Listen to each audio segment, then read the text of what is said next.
বন্ধুরা, আজকে আমরা কারি বানাবো। তার জন্য নিয়ে নিয়েছি 1 কাপ বেসন এবং নেব 3 কাপের মতো দই, এবং এটা একটা মিক্সি জারের ভিতরে দিয়ে ঘুরিয়ে নিতে হবে। বেসনটা দিয়ে দিলাম। এবারে নিচ্ছি আমরা দইটা কিন্তু টক দই হওয়া চাই। এই দইটা আমি ঘরে বসিয়েছি, দুধ এনে দই বসিয়েছি। আপনার বাজার থেকেও দই কিনে এনে করতে পারেন। এটা 3 কাপের মতো আমি নিচ্ছি। 2.5 কাপের নিলেও কাজ হয়। 2 কাপ থেকে 2.5 কাপ নিতে হবে মিনিমাম। 1 কাপ বেসন 1 কাপ দই হবে না, যা বেসন তার 3 গুণ বা 2 গুণ নিতে হবে। এই আমার হয়ে গেল 3 কাপ বেসন। এদিকে আর কাঁচকলা আর আলু সিদ্ধ করে রাখা ছিল, ওটা ভালো করে চকুটে একদম স্ম্যাশ করে হাতে করে চকুড়ে নেব, এবং এর সাথে দেব পরিমাণ মতো লবণ, হালকা হলুদ আর অল্প জিরে গুঁড়ো। তারপরে দেব বেসন। এই যে নুন দিলাম, এরপরে দেবো হালকা একটু হলুদ, অল্প সামান্য পরিমাণে হলুদ, একদম সামান্য পরিমাণে জিরা গুঁড়া, এবং কিছু কাঁচা লঙ্কা কাটা আছে সেটা একটু দিয়ে দেবো। গোটা 2-3 কাঁচা লঙ্কা কাটা আছে, টুকরো আর কি, কাঁচা লঙ্কার টুকরো, ওটা দিলাম। এবং দেবো এর সাথে বেসন। আজকে আমার ওয়াইফ একটু হেল্প করে দিচ্ছে আমাকে এটা মেখে এবং বড়াগুলো করে। এই যে বেসন দিয়ে দিয়েছি, বেসন দেওয়া হয়ে গেল। এবার এটাকে ভালো করে বেসনটা ওর সাথে মাখিয়ে নেব, দিয়ে জাস্ট এরকম একটা আসবে। এরপরে কড়াইতে তেল গরম আছে, এখানে আমরা এক এক করে বড়াগুলোকে ভেজে নেব। এইভাবে একটা একটা করে দিয়ে আমরা বড়াগুলোকে ভেজে নেব।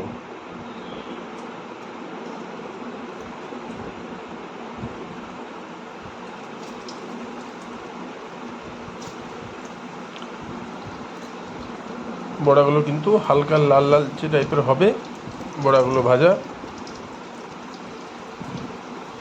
আমি এটা রিফাইন তেলে করছি, আপনারা সরষের তেলেও করতে পারেন।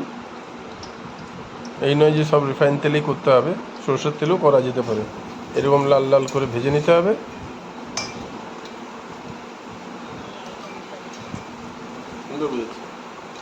এবারে আমরা বড়াগুলো নামিয়ে আরও বাটার কতটা আছে, মানে মাখা যেটা কাঁচকলা আলু এবং বেসনের মাখাটা, আরও কতগুলো বড়া হবে সেগুলো করে নিচ্ছি আমরা।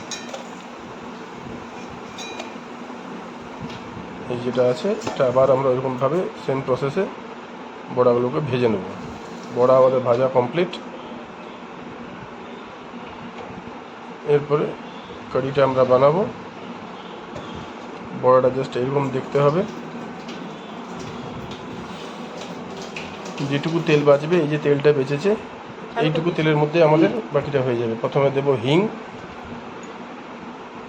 হিংটা একটু পরিমাণে বেশি লাগে, আর অল্প পাঁচফোড়ন, সামান্য পাঁচফোড়ন, এবং তার সাথে 2 কি 3টে কাটা কাঁচা লঙ্কা মাঝে মাঝে চেরা, ওগুলো দিয়ে দেবো। একটু লো মিডিয়াম আছে হালকা করে এগুলো ফ্রাই করে নিতে হবে। জাস্ট কাঁচা লঙ্কার যে ইয়েটা আছে উপরে সবুজ কালারটা, ওটা হোয়াইট হয়ে যাবে। তারপরে এটা আমরা অল্প একটু জল দিয়ে দেবো। তোমার ভাজা হয়ে গেছে মোটামুটি। এরপরে একটু কড়াইটাকে ঠান্ডা করার জন্য অল্প পরিমাণে জল দিয়ে দেবো, কারণ গরম কড়াইয়ে যদি আপনি দই দিয়ে দেন, দইটা সাথে ফেটে যাওয়ার চান্স থাকে বা খারাপ হয়ে যাওয়ার চান্স থাকে। এই যে ব্যাটারটা আমরা রেডি করে রেখেছিলাম, বেসন এবং দইয়ের ব্যাটার, সেটা আমরা এবারে কড়াইতে দিয়ে দেবো। এবং কড়াইতে দেওয়ার সাথে সাথে কিন্তু নাড়তে হবে, নাহলে এটা ফেটে যাওয়ার চান্সও থাকতে পারে। যেই নয় যে কড়াইটা ঠান্ডা করে দিয়েছি, কিন্তু নেড়ে যেতে হবে। এরপরে যতটা আমার ওই জারে জল ধরাবে, যতটা আমরা করেছিলাম তার ডবলের থেকে একটু বেশি আমাদেরকে এতে জল দিতে হবে। মানে যতটা আমার ব্যাটার হয়েছে, এটাতে কোনো জল ছিল না। এরপরে দেখুন পুরো এক জল দিলাম, আর অল্প জল দেবো পুরোটা ধুয়ে। মিক্সির জারটা যেটা আছে সেটা প্রায় ভর্তি জলেই আমি দিয়েছি। ঢাকনাটাও দিয়ে দিলাম, ঢাকনাটা তো লেগেছিল। দই আর বেসনের পেস্টটা ওটাও ধুয়ে দিয়ে দিলাম, অল্প একটু জল দিয়ে। এবারে এটাকে নাড়তে থাকতে হবে, হালকা হালকাভাবে নাড়তে থাকতে হবে, কারণ নাহলে দইটা পুরো সেই ছানা কাটা টাইপের হয়ে যাবে। যদি না এভাবে ছেড়ে দেন তাহলে কিন্তু ছানা কাটা টাইপের হয়ে যাবে, জলটা আলাদা হয়ে যাবে, ওই টুকরো টুকরো ছানা টাইপের হয়ে যাবে, খেতে পারবেন না, জিনিসটা ভালোও লাগবে না। এটা বলে দিলাম, এটা ভুল করবেন না। এরকম হালকা হালকা নাড়তে থাকবেন, মাঝে মধ্যে করে নাড়তে থাকবেন, যাতে দইটা পুরোপুরি সেদ্ধ টাইপের হয়ে যায়। তাহলে এটা গাঢ় হবে, ঝোল টাইপের হবে। মাঝে মধ্যে এরকম হালকা হালকা করে নেড়ে, এখানে এতে আমি কিচ্ছু দিইনি। এরপর যখন এটা ফুটতে শুরু করবে তখন ছোট চামচের 2 চামচ হলুদ আর একটু বড় চামচের 2 চামচ লবণ দেব। এই যে চামচটা দেখাচ্ছি, 1 সেকেন্ড, এই চামচের 2 চামচ হলুদ।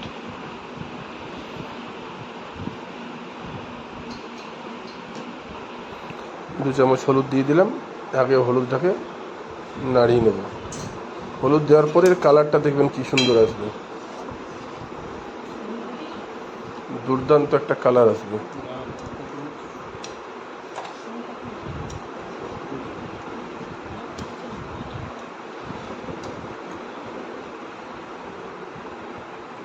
এই যে কালারটা চলে এসেছে, এবারে লবণ পরিমাণ মতো লবণ দিয়ে দেবো। যদি কেউ দইটা কম নেন তিনি কম লবণ দেবেন। এরকম ফুটতে থাকবে। এই ফোটার পরেই আমরা যে কাঁচকলা, আলু, বেসনের বড়া বানিয়েছিলাম সেগুলো এবারে এরপর দিয়ে দেবো, এবং তার সাইডে আমরা এটা একটা ছক দেওয়ার জন্য রেডি করব। এই যে বড়াগুলো আগে দিয়ে দিই,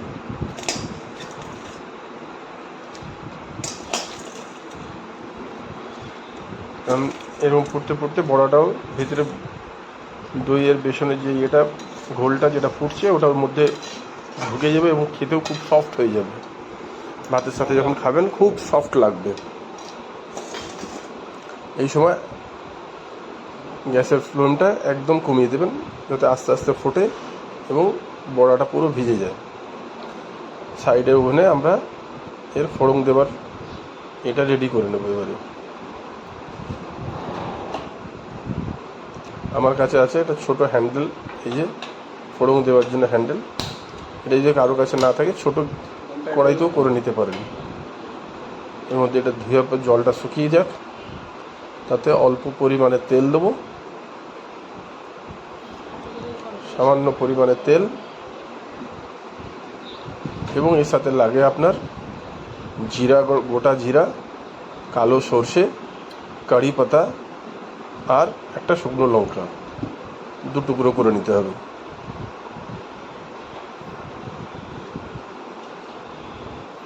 এই গোটা জিরা দিয়ে দিলাম, কালো সর্ষে দিচ্ছি,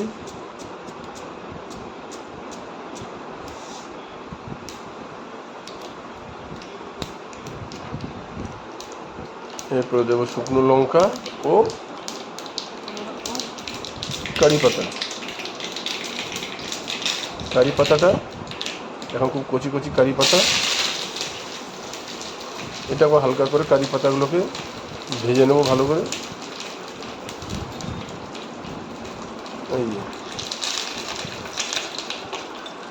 এটা ভালো করে শঙ্খ দেওয়ার জন্য রেডি।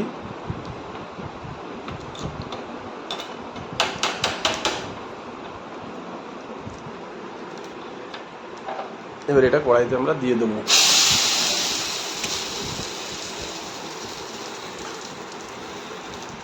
নেড়ে চেড়ে এরপরে দেবো পুরো একটা গোটা কাগজি লেবুর রস দেবো। এটা একটু ধুয়ে দিয়ে দিই।